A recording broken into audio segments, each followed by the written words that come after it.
without wasting much of your time. If you're struggling with a stubborn cough and you need a natural way to get rid of it within 3 days, then follow me, watch this video to the end, because I will show you the perfect way to do it and have an effective result.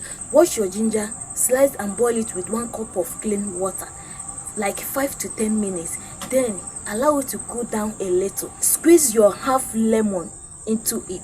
Add it 1 tablespoon of honey. Mix them together and drink. It will help to clear off the mucus in your throat, then reduce the pains and also reduce the cough naturally. So if you find this video helpful, please don't forget to give me a follow. So share it to help others. See you in my next video.